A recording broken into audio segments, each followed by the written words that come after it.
셋째 날입니다. 모인 무리 위에 주의 성령 기쁘심이 나타나게 하시고 강영혼 속에 예수 그리스도의 새 생명이 화답하게 하옵소서. 주님, 참 예수를 믿는다는 긴 시간 동안의 생활이었지만 간절함도 적극적인 마음도 많이 쇠퇴되고 이제는 뭔가 연약해진 것을 갖고 애를 태워보지만 주여 안 될 때가 얼마나 많은지 모릅니다. 그러나 우리의 성령이신 하나님께서 늘 세음으로 다가오시고 우리를 넘어선 그 안에서의 주의 긍휼과 사랑으로 저희들을 이끌어 주시니 오늘도 성탄은 예수 그리스도의 오심을 찬양하게 하셨고 또한 내가 그리스도 안에서 새로 태어났던 성탄을 기념할 수 있을 만큼 진지한 삶을 주셔서 감사합니다. 주님, 우리 마음에 자그마한 마음들이 다 주님을 찬송하고 경외하고 축하하고 진정 그리스도만이 내 구주라고 인정하는 아름다운 마음이 싹트게 하옵소서. 예수님의 이름으로 기도합니다. 아멘.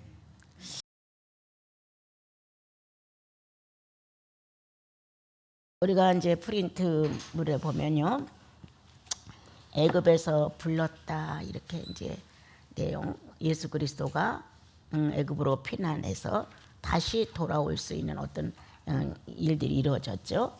그래서 이 말씀을 응하게 하려고 이 예언의 내용이 완성되려고 이와 같은 일이 있다 이렇게 이제 했어요. 그래서 이스라엘 민족이 애굽으로 내려가서 그렇게 많이 400년이라는 넘는 세월을 이제 곤궁에 빠져서 종살이를 하고 학대를 받고 더 이상 견딜 수 없어서 그들의 부르짖음이 얼마나 심하게 했든지 여호와께서 들으시고 그 학대함과 어려움을 겪는 그들의 음성을 귀 기울이셔서 애굽으로부터 이스라엘 민족을 탈출시키는 내용이 나옵니다, 여러분. 그래서 이 출애굽을 생각하면 빨라요.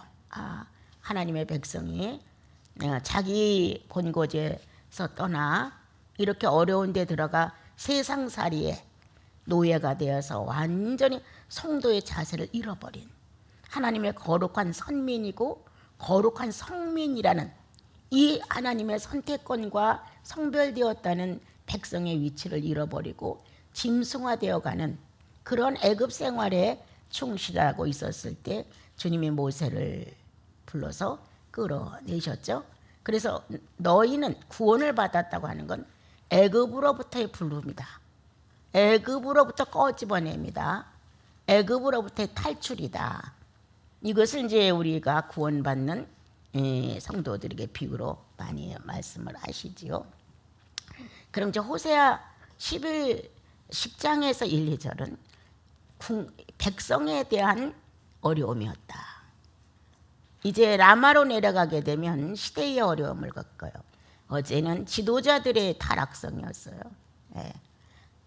첫 번째는 전쟁으로 인한 폐허가 되어서 희망을 잃고 앞뒤로 꽉꽉 절망적이던 그 시대를 주님이 처녀가 잉태하라는 말씀으로 아름다운 예언이 이루어질 수 있도록 말씀을 보내셔서 신약에 와서 예수께서 그것을 달성을 하셨죠. 그 다음에 어제 우리가 같이 나눴던 것은 아주 보잘것없는 잊혀지기 쉬운 버림을 받는다고 해도 누구 하나가 딱하게 여기지 아니할 이러한 상태에 있는 것을 주께서 끄집어내셔서 그렇지 아니하다. 사람은 잊을지라도 나는 너를 잊지 않아. 이렇게 당신의 형상과 모양을 끝내는 찾아내시는 주님의 모습을 보게 되죠. 가장 작은 고을 베들레헴 여기에서 큰 자가 나와 하나님의 거룩한 뜻을 성취하는 것. 어차피 여러분 너무 발버둥 치지 마세요. 어차피 작은 고을이야. 어차피 죄인의 형상으로 우리가 태어났어요. 그런데 주께서 당신의 형상으로 우리를 덧입혀서 큰 거울로 만들고자 하여 구속사업을 이루신 거예요. 아무리 우리가 발버둥을 치고 천없는 재주를 부려도 큰 거울이 될 수 없었어요. 예수님을 안 만났더라면. 그런데 예수님을 만나서 나와 여러분을 큰 거울로 축복을, 큰 나팔을 불어주신 거예요. 그것도 우리가 감사할 줄 모르면서 죄인의 감정으로 자꾸 빠져들어가 소외감 느끼고 열등감 느끼고 자격심 느끼고 비교의식, 경쟁의식 강해지고 이런 식으로 우리가 또다시 스스로 자처한 버려진 작은 거울이 됐던 거예요. 이런 상태로 살고 있는 하나님이 계신지 없는지, 성령이 계신지 없는지, 예수 그리스도의 구속이 있는지 없는지조차도 낡은 헝겊처럼 보잘것없이 예수를 믿어가는 종교의 습성이 우리에겐 충분히 있다는 거예요. 그렇게 믿어가면서 성령 충만을 모른다고 하는 것은 아주 부끄러운 일이에요. 수치인 것입니다, 여러분. 내가 잘못하라고 반성이 안 온다는 거 엄청 악인이에요. 주님 앞에 성령을 거스리는 감정을 그렇게 함부로 사용하고도 주님 앞에 무릎을 꿇어 내가 죄를 졌나이다라는 솔직한 회개를 하지 않는다고 하는 것, 그 상태에서 돌이키지 않는다고 하는 자체는 하나님과 격투하고 있는 거예요. 그렇게 살면서 몰랐다는 거예요. 지가 만난 자존심 상하는 거, 지가 만난 열등감, 자기가 만난 소외감, 이런 것들은 아주 발작적으로 쉽게 아는데 자기가 무시를 당했다, 내가 아주 모멸감을 느꼈다, 이런 데는 우리가 유별나게 예민해요. 그런데 성도의 신분에 그렇게 낙인을 찍었다고 하는 건 무관심해요. 참 안타까운 일이에요. 내가 이 말을 한번 잘못함으로 인하여 예수께 누를 끼친다, 내가 이렇게 행동을 불량하게 함으로 인하여 성령님께 수치를 내가 드러내고 있다, 이런 생각을 전혀 안 하고 사는 거예요. 그러니까 나는 예수 믿는 게 뭔가 이렇게 반문하고 싶을 때가 많아요. 영혼의 작동 아니에요? 예수 믿는 거? 영혼의 반응이에요. 영혼의 행동이에요. 영혼의 울림이에요. 여기에서 예수 믿는 근거가 살아나기 시작을 하는 것인데, 이 예수 믿는 심령이 살아있지 않은데 우리는 꽤나 예수를 잘 믿는 걸로 착각을 해요. 그래서 조금이라도 자기가 소외감을 느끼면 분한 거예요. 억울한 거예요. 내가 왜 니들 속에서 무시를 당해야 돼? 나도 내 밥 먹고 내가 이렇게까지 살아왔는데 하고 팔짝팔짝 뛰는 거예요, 여러분. 그렇게 형편없는 현재의 내 신앙의 모습이 아닌가. 극도로 신앙이 타락한, 극도로 양심이 바닥이 난, 극도로 이성의 분별력을 잃어버린. 아무리 내가 100점의 실력을 가졌으니까 100점을 날 인정해달라고 해도 나타나는 반응은 70밖에 안 나타나. 타인이 나를 죽도록 인정해도 70밖에 안 해. 그건 잘해주는 거죠. 내가 알고 있는 실력보다 삼자들은 훨씬 몰라요, 나를. 그럼 나는 100이라고 생각하는데 나타나는 현실은 70밖에 안 돼. 70을 봐주는 건 잘 봐주는 거다. 60, 50, 40, 30 이렇게 보게 되는 거예요. 그런데 우리는 나를 100으로 대하지 않는다는 소외감으로 인하여 죄를 짓죠. 어떤 죄? 두고 보자 너. 이런 오기심을 품기 시작하면서 내가 어떻게 해서든 내가 너를 이기리라. 내가 어떻게 해서라도 하늘에다 별자리에다 자리를 피고 전능자를 무시하리라. 이거 나오지 않아요, 성경에? 이런 식의 악한 마음으로 우리는 타락하는 거예요. 그렇게 되어 있었을 때 주님이 미가서를 통하여서 작은 거울아, 이제는 작지 아니해. 너를 다스려줄, 전 인류를 다스려줄 큰 자가 나온다. 이렇게 예언을 해놓으시고 그와 같은 예언이 이루어졌음을 밝히셨습니다.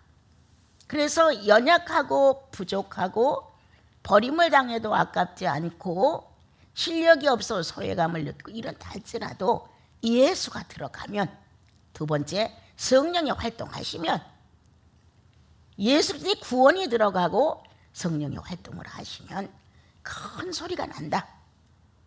하늘과 땅을 진동하는 성령의 역사의 소리가.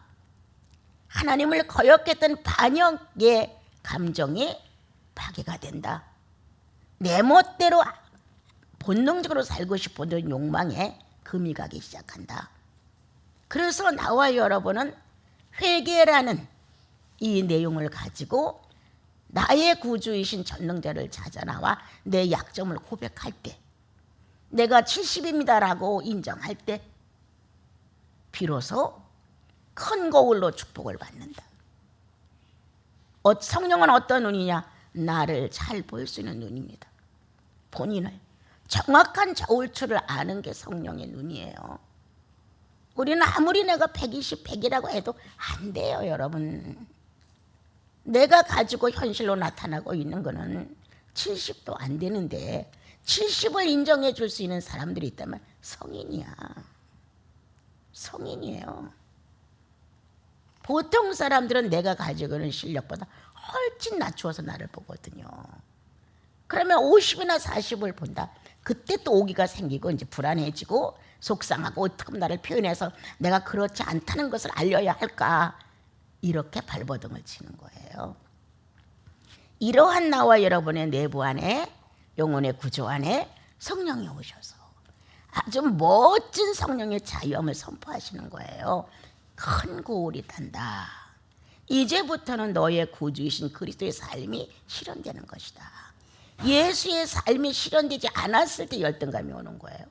예수의 삶이 실현되지 않았을 때 소외감 느끼는 거예요. 예.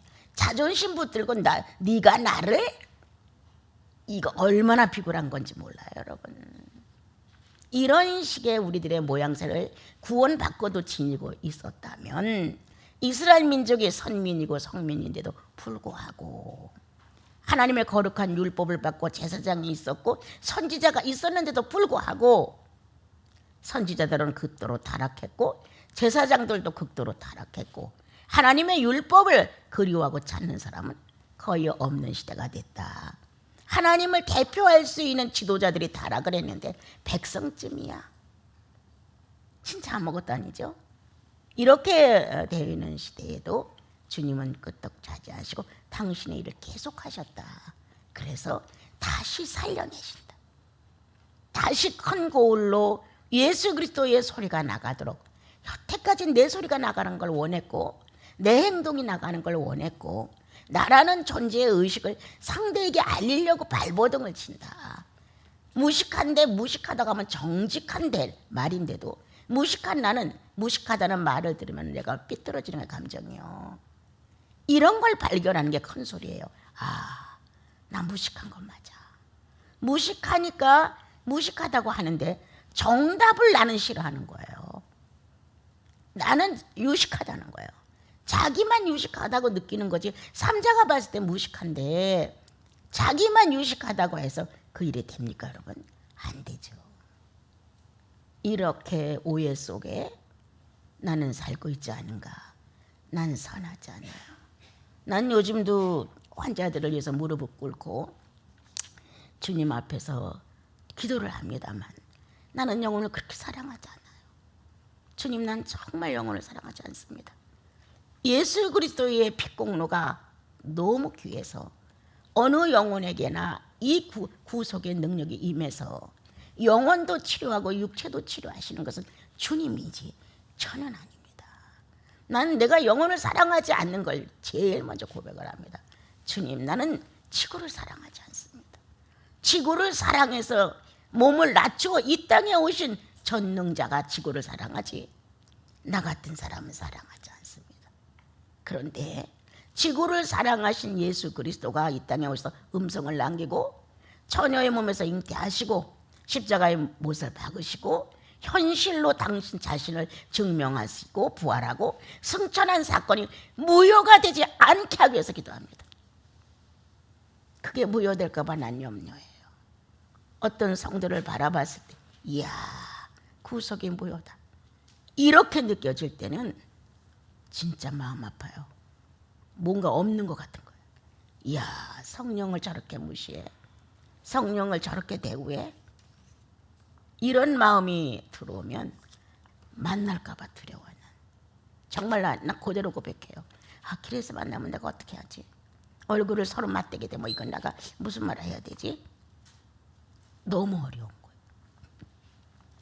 이러한 시대에 주님은 이렇게 주님으로 소문을 내줄 것을 성령의 살아계신 움직임의 태도로 인간 속에서 하나님이 출현해 나오는 것을 증명해 주므로 큰 고울로 축복을 받을 거라는 확실한 내용을 그 당시에 예언하셨어요.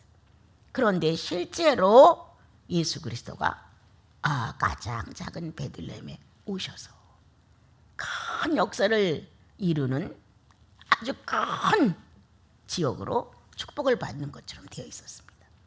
여러분, 우리 똑같아요. 이제 한 번 가장 작은 고울로 취급되었던 죄인의 시대가 있었고, 두 번째 성장하지 못한 채 주저앉았던 이 작은 고울의 시대가 있었다. 이 시대의 두 가지를 우리는 첫 번째 은혜, 그리스도의 구원으로 말미암아 첫 번째 은혜를 우리는 받고 면제가 됐다. 의인이다. 이제 이 작은 의인이 갈수록 예수의 소리를 내주면서 큰 고울로 발전할 수 있었는데, 자기의 본능을 억제하지 못하고 구속이 미약하게 작동을 한다. 정말 구속이 쾅 하고 들어왔으면 여러분, 세상을 놓고 망설일 게 뭐가 있어요? 난 지금도 가끔 생각합니다. 이렇게 형편없는 몸을 가지고 예수에 대하여 불타가지고 엎혀서, 형제들을 엎혀서, 자매들의 등에 엎혀서 산속에 들어가 산다고 산을 헤매고 다녔던 시대를 난 지금도 기억합니다. 그 울림이 걷기에 확실하게 내 영혼을 난 도둑질 당했다고 늘 말합니다. 어느 날 갑자기 뜻하지 않은 시간에 그분이 와서 나를 뺏어간다는 거예요. 이렇게 예수 그리스도의 실존이 정확하기 때문에 우리 어머니가 그랬어요. 너 낭중에 물 한 그릇 떠다 줄 사람 없으면 어떻게 하려고 이렇게 집을 나가냐. 주님께서 하실 것이지. 이렇게 하고 집을 나올 때 우리 어머니 대성통곡하고 울었어요, 그 당시에. 예. 이게 이런 이 몸을 가지고 나오는 이게 상상이 납니까, 여러분? 무슨 용감성과 배짱이 있었는지 나도 몰라요. 내게 가장 큰 덩어리는 그리스도예요.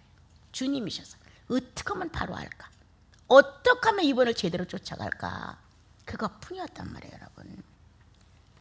꽝 소리가 났어. 큰 고울로 그리스도가 정복을 해주셨어. 나의 주님이 정복을 해줬어. 난 다 그런 줄 알았어, 예수 믿으면. 정말 몰랐어요. 예수 믿고 거짓말도 상상도 못 해봤다니까요. 난 지금은 오히려 거짓말하는 사람이 될 수 있어요. 그런데 그 당시에는 그걸 상상도 못 해봤어요. 주님은 내 자아가 한 번씩 꺾어질 때마다 큰 소문을 냈죠. 신령계에서 주님과 나 둘의 독백의 시간에 내 자아가 하나 뚝 하고 꺾어질 때마다 주님은 박수를 보내셨죠. 그리고 영혼 전체, 살아있는 내 삶의 전체의 어떤 범위 안에 늘 주님은 살아서 움직이고 있다는 진동을 보내셨습니다. 이와 같이 여러분 주저앉아 있습니까? 일어나셔야죠. 이 예언을 받는 나와 여러분, 큰 고울로 축복을 받았습니다. 한때 삐뚤어진 길로 가다가 멈춰지지는 않았는가? 다시 작은 고울로 쪼그라들지 않았는가? 살펴보십시오. 행여나 이 땅의 세상의 허무한 일에 뭔가 마음을 빼앗기고 유혹이 되어서 성령의 요구서를 듣지 못한 채 지금까지 나는 구원받지 못했던 시대에 그 작은 고울처럼 그대로 그렇게 있지 않은가? 그건 아니다. 큰 자가 거기로부터 나온다는 예언을 내 거다. 본인 걸로 받으십시오다. 내 걸로 받아야 내가 거기서 일어납니다. 큰 소리가 나는 거야. 어느 소리가? 그리스도가 못을 박던 소리가 내가 나를 부인하고 70점 기준에서 나는 나를 인정하는 거야 라고 큰 소리가 들려야 합니다. 주님, 내가 다른 사람 속에서 40, 30의 모습을 드러냈는데도 얼마나 많은 피해를 주고도 나는 몰랐습니다. 저마다 베개 수준을 놓고 요구하는 성도들의 사생활인데 우리는 그 사생활에 못 미치고도 원한을 품고 분노를 하고 악함을 저지르고 이렇게 했습니다. 회개의 큰 소리요. 이게 얼마나 멋있는 소리예요, 그죠? 회개의 큰 소리가 울려 퍼질 때 성령이 우리 안에서 충만을 드러내시는 거 아니에요? 그래서 나와 여러분은 이제 어제까지의 내용 중에서 이제 큰 고울로 출생을 다시 해야 한다. 이제 움직이는 것마다 예수의 소리요. 나와 여러분이 살아있다는 삶의 어떤 표현이 죄인의 경과를 좀 벗어나라는 거예요. 그 죄인의 경계에서 지금도 허우적거리고 의인을 딱 선택하지 못하는 그 모습이 너무 안타까운 거예요. 성령은 우주를 품으셨다고 했어요. 창세기에 운행하셨더라. 오늘도 하나님의 대역사를 맡아 이 작은 소우주를 하나님의 것으로 만들기 위하여 성령은 운행하고 있으므로 큰 우주가 될 수 있다. 여러분, 이제 오늘 셋째 날 애굽으로부터 불렀다. 아주 100% 불가능한 죄인으로부터 불렀다는 거예요. 죄인의 생활에 아주 익숙했다는 거예요. 보고 듣고 살아가고 정치, 경제, 문화가 다 죄인의 바탕이야. 애굽은 특별한 거 아닙니까? 세상을 상징할 수 있는 최고의 나라 아닙니까, 여러분? 아주 본능적으로, 아주 관능적으로 죄는 죄를 다 그대로 실현해버리는 짐승에 가깝다고 해도 과언이 아닌 그러한 애굽에서 우리를 불러냈다는 거예요. 죄인의 본능에서 우리를 불러줬다. 그래서 나와 여러분은 죄로부터 탈출을 했다는 거예요. 누구든지 다 한 과정을 겪는데 내가 이렇게 몹쓸 본질상 진노의 자식의 본성을 가지고 태어났어요. 그렇게 살았어요. 그런데 그 모습이 하도 역겨워 주님은 다시 거기서부터 나를 불러냈어요. 여기선 너희가 살아서는 안 돼. 살만한 곳이 못 돼. 이렇게 하면서 나는 내 모습을 잃은 상태였어요. 여러분의 모습이 잃어진다고 하는 건 성도의 형상이 희미해진다는 거예요. 먹는 게 똑같아, 입는 게 똑같아, 생활이 똑같아. 모든 풍속 구조 전체가 몽땅 똑같았어요. 하나님의 형상과 하나님의 모양을 찾을 수 없을 만큼 어떻게 하나님을 잃었다. 누가? 백성들이. 우리 읽었죠? 호세아 10장 1절 2절에 잘 될수록 부강해질수록 뭔가 충만해질수록 어떻게 했다고요? 주상을 많이 만들었어요. 섬길 신을 많이 만들었다는 거예요. 한 가지 유일신으로 살아갔던 이스라엘 민족이 이것으로 만족하지 아니할까? 육욕을 만족시키기 위해서, 오성을 만족시키기 위해서, 오감을 만족시키기 위해서 10개도 넘는 신을 갖고 있었다는 거예요. 내가 오성과 오감을 그 전에 깨달았을 때 여러분, 와, 어떻게 이렇게 유능하도록 신상이 많을까?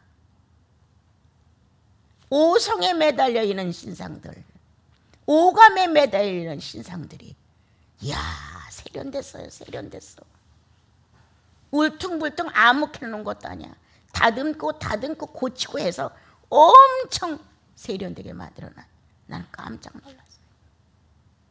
내가 기도에 응답을 받았다고 하는 자체가 나는 내가 주상을 만들었다는 걸 알게 됐어요.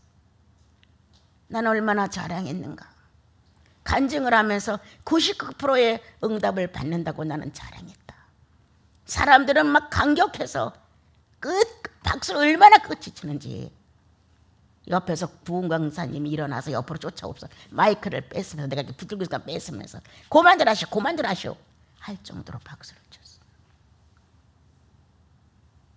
여러분, 99%의 기도를 해서 99%의 응답을 받았다는 간증은 사람들을 기만하는 거예요. 감정을 너무나 충동시키는 거예요. 그들 속에서 또 다른 하나의 신상을 던진 거예요. 난 그때 엄청 울었어요. 이런 걸 깨닫고 내가 나를 바로잡는다는 게 나는 정말 내 할 일을 생각했어요. 아무도 안 알아줘도 괜찮아. 내 일생에 기적 한 번 안 일어나도 난 괜찮아. 난 얼마나 큰 죄를 졌느냐. 내 마루와 방에 신발을 벗어놓을 틈이 없을 만큼 모여드는 그들에게 항상 방언해주고 예언해주고 치유해주고 점쟁이 역할을 난 얼마나 많이 했냐. 그래도 뭐라고 선언하냐.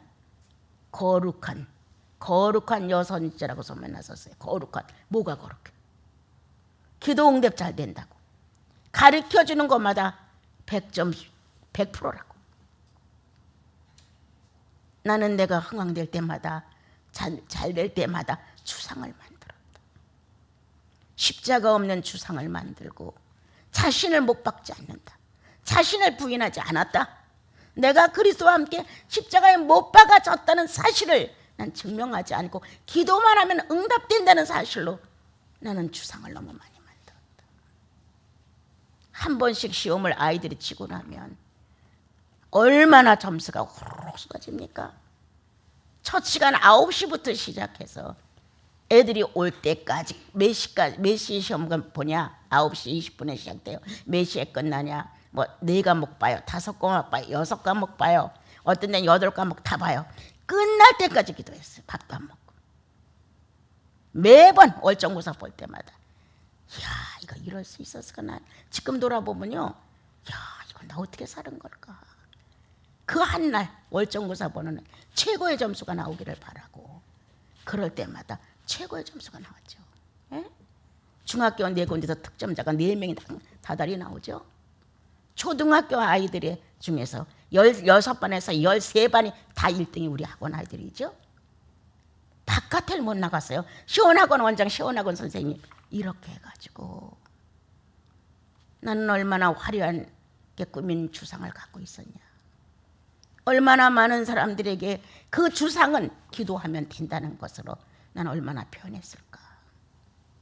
나는 잘 되는 것만큼 우상이 많았다. 여러분, 이거 난 진실로 고백합니다. 사실이에요. 이러한 내가 조금만 삐뚤어지면 그 마음이 그 틈 타서 예수의 거룩성을 그냥 잡아당길 수가 있어요. 신실하신 주님, 거룩하신 주님, 정직하신 주님, 이러한 낱말을 필요하지 않고 예수 믿을 수 있다는 거예요. 그러나 진리행은 그렇지 않았어요. 정직한 영이었어요. 겸손한 영이었어요. 진실한 영이었어요. 지금도 내 마음에 안 잊어버리는 낱말 한마디 우리 형제님이 찾아와서 투명하게 하시래요. 충격적이었어요. 예. 그 말이 지금도 살아있어요. 이야, 큰 왕볼이 와서 나를 쏘았구나. 투명하지 않을까 봐. 물질을 넣고 지저분해질까 봐. 투명하라고 왕볼을 보내셨구나. 그때 내 충격이 지금까지도 야, 나를 투명하게 하래. 이런 말을 할 정도로 충격이었어요, 여러분. 그게 나한테 얼마나 유익했는가. 들을 때는 참 어처구니 없었지만 듣고 나서 시간이 가면서 주님은 큰일을 하셨습니다. 정직하지 않을까 봐, 진실하지 않을까 봐, 거룩하지 않을까 봐 주님은 나에게 왕보를 보내서 한번 크게 독하게 쏘게 만들으셨어요. 서운했고 어이없었고 밤에 앉아 무릎을 꿇고 눈물이 줄줄줄 막 끊임없이 흘렀고 했지만 너무너무 유익했던 거예요.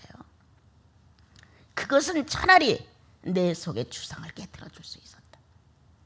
그러나 칭찬, 호의, 호감 이런 모든 것들 응답되는 내 기분, 다른 사람에 비해서 이 장애인이라는 불행을 충분히 초월할 수 있는 내 마음의 자부심, 이런 것들은 엄청난 것이었어요, 여러분. 이것이 바로 어떤 거예요? 호세아 10장 1절 2절이었어요. 우리 다시 한번 읽어볼까요? 예. 우리 다시 한번 읽어봐요. 자, 이스라엘은 열매 맺는 무성한 포도나무라. 그 열매가 많을수록 재단을 많게 하고, 뭐라고 했어요? 많게 하고 또 그 땅이 번성할수록 주상을 아름답게 하도다. 어디다 썼어요? 그 재물? 재단하고 주상 만드는 데다 썼다는 거예요, 여러분. 기도의 응답은 나로 하여금 오성과 오감을 부풀겠다는 거예요. 그리고 다른 사람 마음에도 그렇게 자극을 불러 일으켜줬다는 거예요.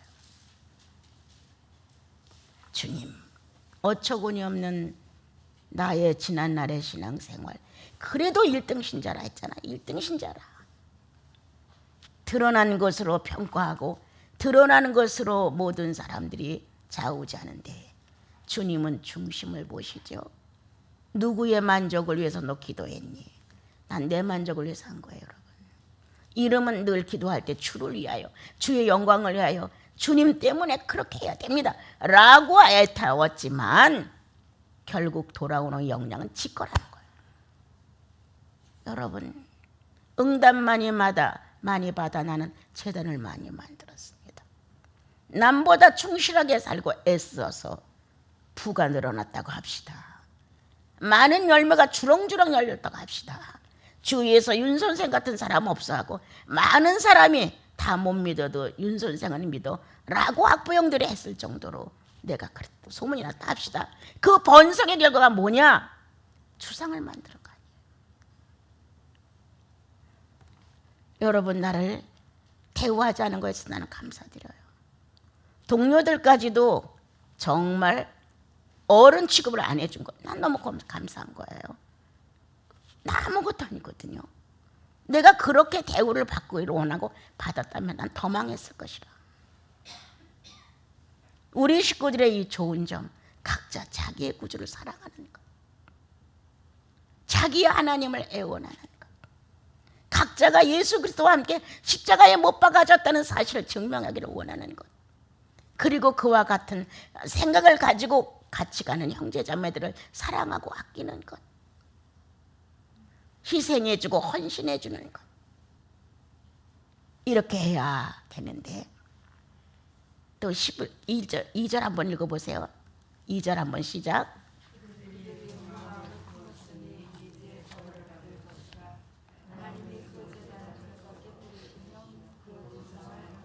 두 마음을 품었으니, 나 말했죠 여러분에게?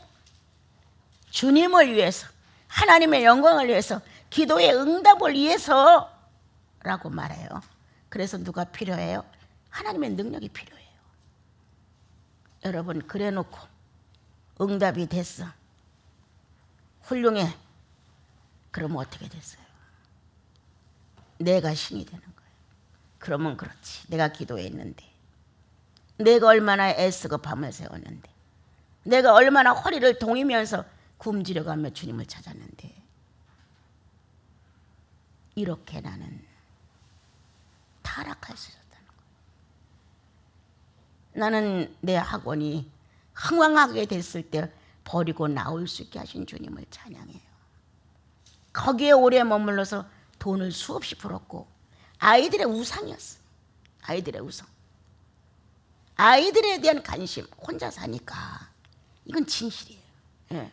뭐든지 있으면 걔들에게 유익을 주고 싶은 일을 하고 싶은 거예요. 이렇기 때문에 아이들이 더 많이 따랐는지도 몰라요. 이러한 두 가지 마음을 품었다. 하나님의 이름을 빌려서 모든 것이 유익하게 됐었을 때 결과는 내가 잘나서라고 바꿔졌다. 무슨 말인지 알아요, 여러분? 여호와의 이름도 부르고 나를 좀 더 현실에서 유익해질 수 있는 다른 신도 부르고 둘을 불렀다는 거예요. 두 마음. 그래도 기본적으로 하나님은 버릴 수가 없다는 거예요. 여러분, 이걸 양심이라고 할까요? 양심이라고. 그래도 하나님은 버릴 수 없어서 그 알량하게 하나님을 인정해. 그러나 90%가 완전히 기울어진 것은 쾌감을 위하고 만족을 위하고 내가 원하는 것을, 힘있게 살고 싶은 것을 보여주고 싶은 바알을 섬기고 싶은 거예요. 그들은 두 마음을 품었다. 종교, 망하는 일이에요. 내 경험자예요. 내 경험자. 진리가 아닌 순전히 살아있는 그리스도의 인격의 진리가 아닌 것은 다 허상이에요. 못을 받고 버림을 받아보고 엉엉 울어보고 이러한 실제적인 자아 부인이 있어야 진리가 인격을 만들어냅니다. 그러나 내가 좋은 거 다 그대로 붙들고 가면서 무슨 십자가의 못을 받겠어요. 그냥 미신이 신상들이 주렁주렁 달려있는 거예요. 왜? 십자가의 못을 안 박으니까.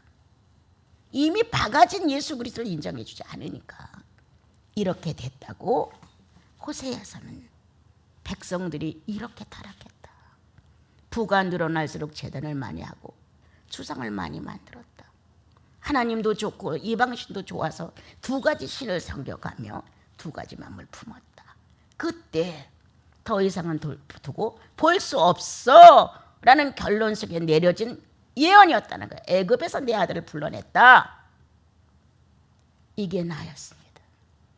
예수 이름 가지고 종교 생활에 충실하고 애굽 생활에 능통하고 미워하고 뺏어올 것 다 뺏어오면서 여호와 이름 부르는 이중 생활이었어요. 여러분 회개하십시오. 당신도 그럴 거라 생각합니다. 내가 예수를 믿는데도 불구하고 내 유익을 위해서는 양심을 속이고 한다는 거예요.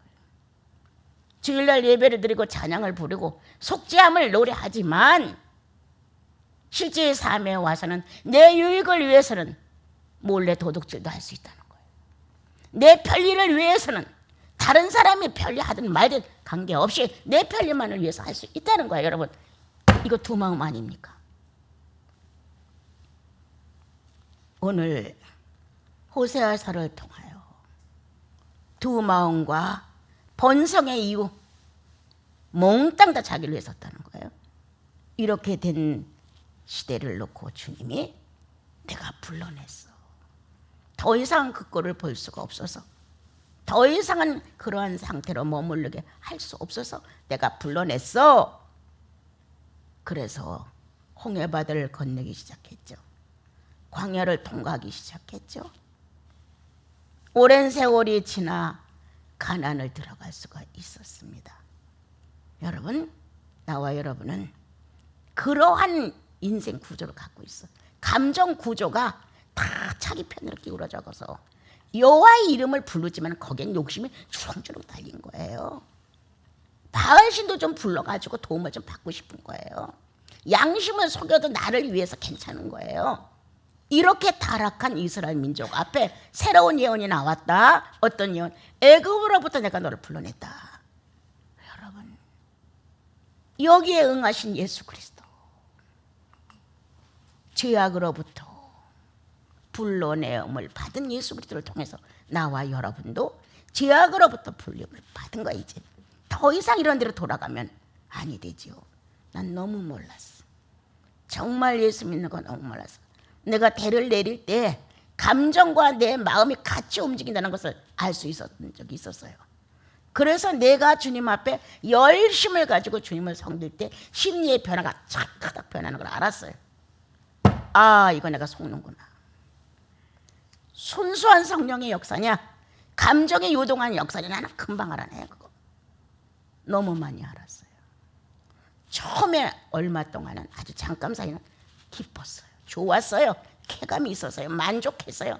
땀을 뻘뻘 흘리고 기도를 하고 나서 거기에서 전염됐던 많은 갖가지의 현상에 대해 나는 충만했어요. 그런데 아니라는 걸 깨닫게 됐죠. 어찌하든 발라야 돼. 옳아야 돼. 그래서 그것을 내게서 잠재우는데도 몇 년이 걸렸어요. 절대 용서해주지 아니하리라.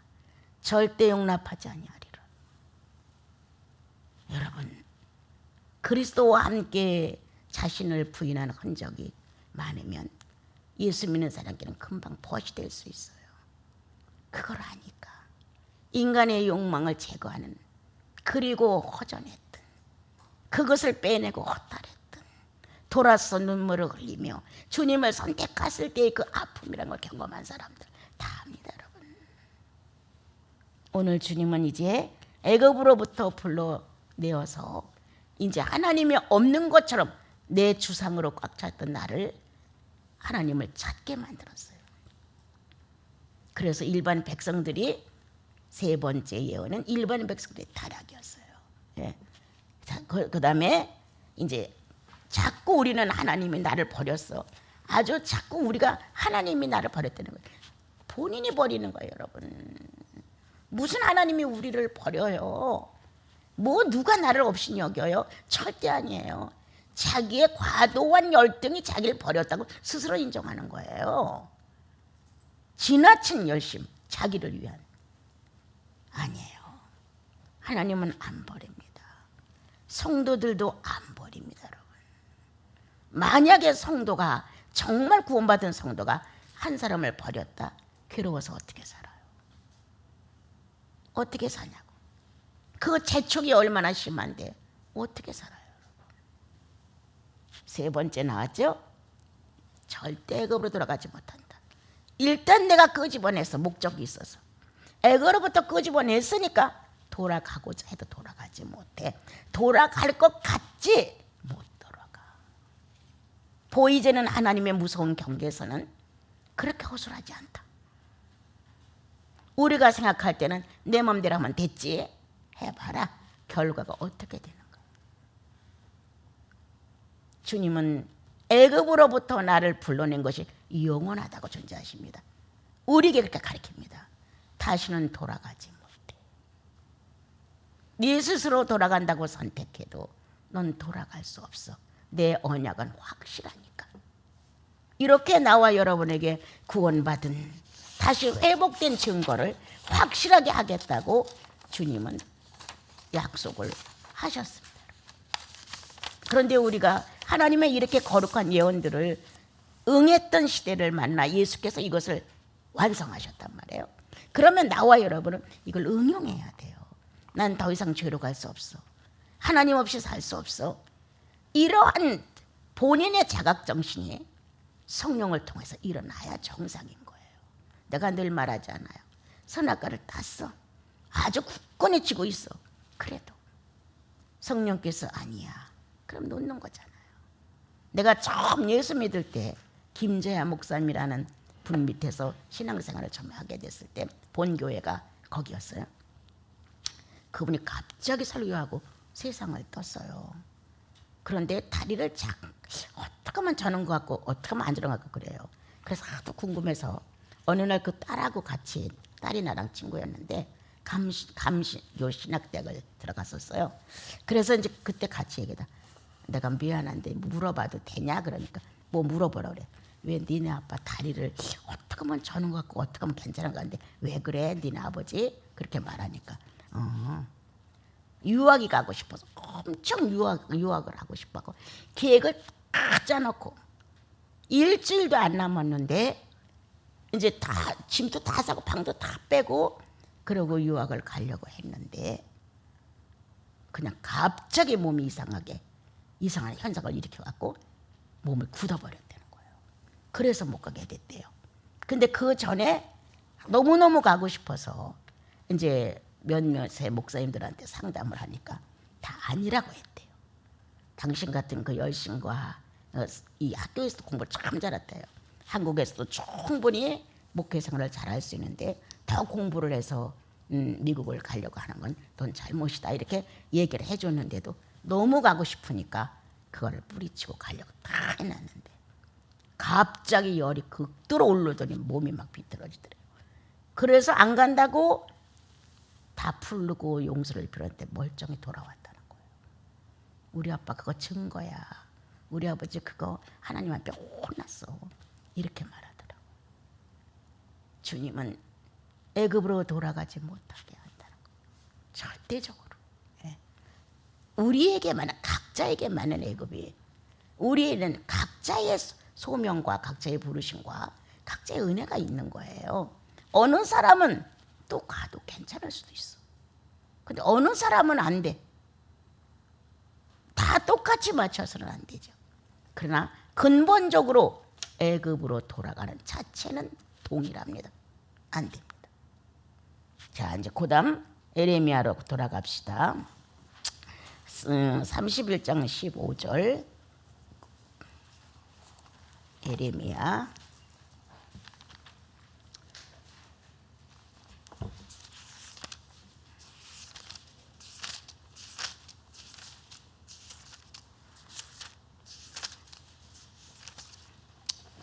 자, 읽어보세요. 나같이 시작. 여호와께서 이와 같이 말씀하시니라. 라마에서 슬퍼하며 통곡하는 소리가 들리니 라헬이 그 자식 때문에 애곡하는 것이라. 그가 자식이 없어서 위로받기를 거절하였도다. 예, 자식을 못 낳아서. 이와 같이 똑같은 사건을 경험한 게 한나입니다. 한나도 자식을 얻지 못해서 성전에 매년에 올라가 흐느껴 울었죠. 왜 나에게 자식을 주지 않습니까? 나에게도 자식을 주십시오. 인간의 자기가 원하는 여성으로서의 그 요구를 주님 앞에 하며 울었는데, 처음에는 그렇게 울었지만 시간이 가면서 그는 새롭게 깨달았습니다. 아, 엘리가 문턱에서 졸고 있고 비둔해져 있는 시대를 만났을 때 내가 자식을 얻으면 하나님께 드리겠습니다 라는 영적 자세로 바뀌어져 갑니다. 시대의 어려움을 극복하는 내용을 우리는 예레미야서를 통해서 봅니다. 그래서 하나님께서 자식이 없었던 한나에게 자식을 주어 그의 마음에 엄청난 격려를 하셨지만 갔다가 다시 드렸습니다. 예, 엘리 그 선지자 밑에, 대제사장 밑에 갖다 놓고 없는 거나 일반이라. 그렇게 안타까워서 아기를 낳지만 하나님께 드리겠다는 약속으로 다시 드림으로 인하여 그의 허전함과 아픔과 이런 것들은 인간적으로 봤을 때 거의 우리와 비슷했을 것입니다. 그러나 하나님께 약속을 했기 때문에, 주님과 약속을 했고 시대의 흐름에 비패해진 거예요. 이제는 시대야. 이제는 이 성경이 왜 왔냐? 시대 때문에 왔어요. 우리는 성경을 통해서 이제 이럴 때 예언이 왔었다라고 하는 것을 배우게 됐어요. 오늘은 시대의 통곡이었다. 예. 하나님의 사람이 비둔해서 영적 분별력을 잃었고 성전에 켜져 있던 등불은 점점 희미하게 꺼져가고 있었다는 것은 말씀의 능력이 없었다는 거예요. 여러분, 이런 시대를 만났을 때 유업을 이을 자가 없는 안타까움을 한나는 호소했고, 지금 라헬이 자식을 낳을 수 없었어요. 언니는 아기를 낳고 시녀들도 아기를 낳는데 자기는 아기를 낳을 수 없었다는 거예요. 그런데 이렇게 아기를 낭중에 후에 낳았어. 그래서 아무리 우리들이 삶을 살아가면서 모든 게 풍부해도 정말 내 육체를 통과해서 낳은 자식과 성령을 통하여 믿음으로 낳은 자식이 있다. 우리는 아직도 육체적이라. 그래서 육체를 낳은 자식에게는 산업을 옮길 수가 있고 또한 유산을 넉넉히 줄 수가 있고 아깝지 않아. 그런데 영적인 자식으로 얻어진 믿음의 자식에 대해서는 그와 같은 후함이 없지요. 거의 없습니다. 나는 수사님이랑 마틴 쌤이랑 이렇게 차를 타고 나갔다 돌아오면서 나는 이렇게 생각해요. 하나님의 일을 제대로 하려면 혼자 살아야 돼. 정말 혼자 살아야 돼. 혼자 살아야 내가 볼 땐 성과가 있다고 생각해. 헌금이 크게 들어오든 작게 들어오든 내 거 아니잖아. 그거를 반듯하게 쓸 수 있는 것, 그거 혼자 사는 사람이 할 수 있는 거야. 그렇지 아니하면 이건 자식한테로 기울어질 수 있다는 거야. 자식을 가진 사람들의 부정된 이 마음을 나는 죄라고 자꾸 말하고 싶지 않아요. 그 어떻게 그 기울어지는데? 내 육체가 이미 그쪽으로 기울어졌는데. 한 가지 유감스럽다면 영적으로 난 자식에게도 난 그렇게 했으면 좋겠다는 거지. 아낌없이 뭔가 영적인 기업을 위하여 예수 그리스도를 전파하기 위하여 계속 생산하기 위하여 난 줬으면 좋겠어요. 그러면서 내가 말했어요. 하나님의 사람이 될 수 있는 사람을 만나야 돼. 유학이라도 보내야 돼. 기질이 있고 사명감이 있고 은사가 있으면 저 빌딩이라도 팔아서 줘야 돼. 난 있는 그대로 말합니다. 가장 중요한 게 뭐냐? 예수의 유산이라. 예수의 유산. 이렇게 자식을 낳고 기뻤다가 다시 하나님께 드리고 그는 서운했었다. 그러나 그가 훗날 하나님의 나라를 그렇게 강하게 세워줌으로 인하고 다윗의 왕을 선택할 만큼 큰 선지자가 됐고 또 제사장이 되었다. 그러나 한나는 한편으로는 잘했다고 생각한다. 시대에 하나님의 사람이 없어지는 이 시대의 통곡을, 아픔을 그가 겪으면서 갖다 내놓고 왔을 때 그 아픔은 어찌했을까? 그래서 당신이 그렇게 아기를 갖다가 하나님께 맡겼다며 이런 말 듣기 싫었다는 거예요. 내가 기뻐서 낼 수도 있었지만 그 뒤에 저려오는 이 마음을, 이 고통을 누가 알랴. 여러분들이 예수 믿어가면서 나를 하나 주님 앞에서 멋지게 포기했을 때의 어려움, 신음해봤어요.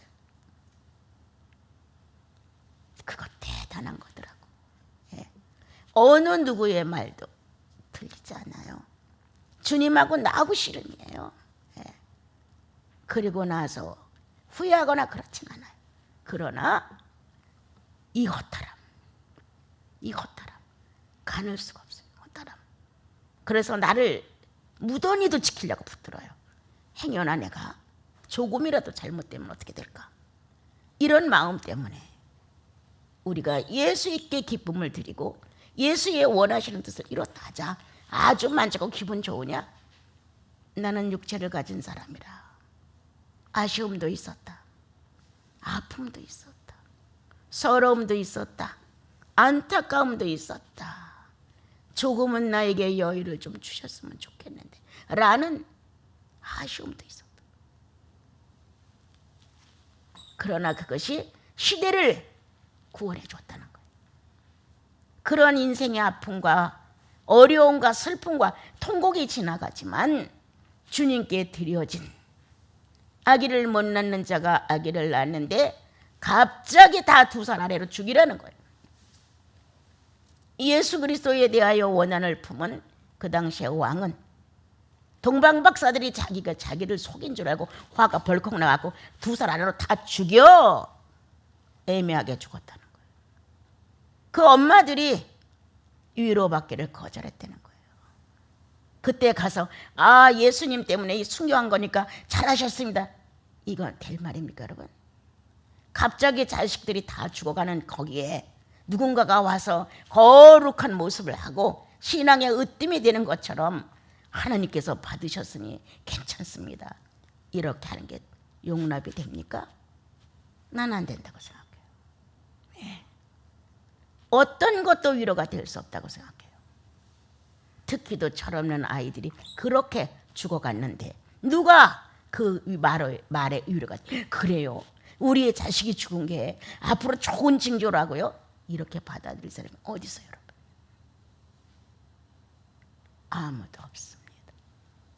오늘 성경은 우리에게 아주 이 세상의 모든 것이 다 형통하다 할지라도 가장 소중한 그것이 어려움을 당했을 때는 누구나 다 아픔이 있고 애통함이 있고 거기에 따르는 고난은 다 있는 것이다.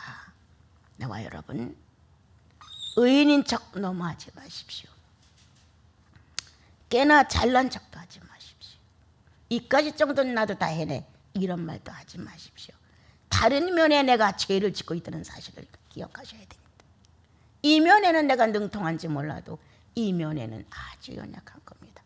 이런 면에는 담대하고 주님을 위하여 정말 힘있게 모든 것을 거절할 수 있고 하나님의 뜻을 세울 수 있다 하죠. 다른 면에 가서는 쩔쩔매고 일을 못할 수가 얼마든지 있습니다. 여러분 역시 나와 여러분은 연약한 사람들입니다. 이 사람을 쉽게 용납했는데 이 사람은 용납이 안 되는 게 납니다. 여러분 이 사람은 마음껏 내가 더 주고 싶은데 이 사람은 주기 싫습니다. 이게 바로 납니다. 인간이라는 허약성을 지니고 사는 나와 여러분 오늘도 모든 것이 형통됨으로 만족하다고만 생각하지 마십시오. 또한 형통이 안 됐다고 해서 불행하다고도 생각하지 마십시오. 우리는 성경을 통해서 첫 창조 때 아담의 옆구리에서 하와가 나왔습니다. 이제 이거는 교회를 의미하는 것. 이 시대의 아픔의 통곡은 하나님의 교회를 위하는 얘기예요. 여자는 하나님의 교회예요. 이제 여기에서 하나님께서 아담을 창조하시고 아담의 옆구리에서 여자를 만들어냈어요. 여러분들 너무 잘 알죠? 그래서 남자가 여자를 품었어요. 남자가 여자를 품는 시대가 있었고 예수 그리스도가 오셔서 여자에게서 남자가 나왔어요. 성령으로 잉태됐어요. 여자가 남자를 품었죠. 시대가 바뀌었어요. 얼만큼 이해할 수 있어요, 여러분? 남자가 여자를 품었던 시대, 다시 우리는 지금 여자가 남자를 품는 시대가 됐다. 어떤 뜻입니까? 교회가 죄인을 품어야 합니다. 교회는 여자입니다, 여러분. 이제는 여자를 통하여 성령을 통하여 예수가 나오셨습니다. 나와 여러분은 성령을 통하여 예수의 형상을 만들어내는 사람들입니다. 그러므로 하나님의 교회들은, 하나님의 여성들은 오늘도 연약한 자를 품는 것이다. 병든 자를 품는 것이다. 가난한 자를 품는 것이다.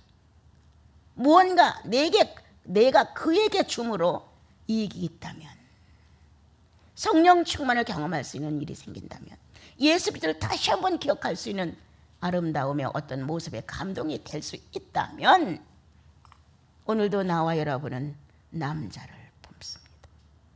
하나님을 배신한 아담을 품습니다. 아멘 아닙니까? 하나님을 배신한 남자 아담을 품는 것은 예수 그리스도로 거듭난 하나님의 교회들이 할 일입니다.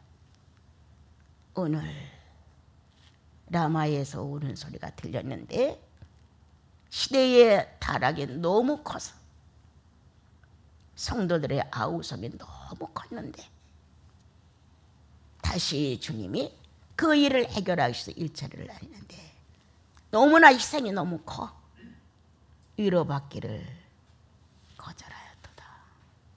그러나 지금은 충분한 축복을 받습니다. 위로의 위로가 넘칩니다.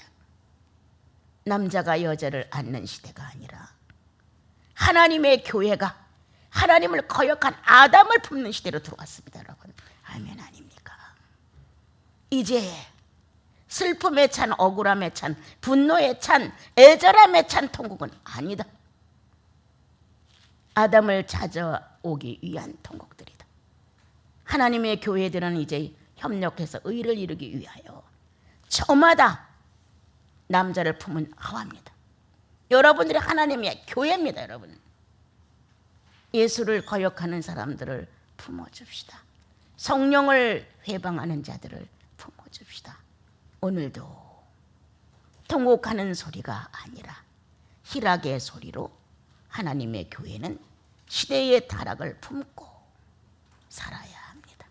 이번 경성기간 축복된 내용들을 여러분들 다시 한번 집에 가셔서 들으시고 정리해 보시면서 이때 이 놀라운 성탄에 맞는 이런 예언이 예수가 오심으로 응해졌다면 이제 이렇게 이루어진 하나님의 거룩한 말씀이 오늘 내게 하나님을 거역하는 연약한 저 자를 품을 수 있는 여자가 되어야 한다.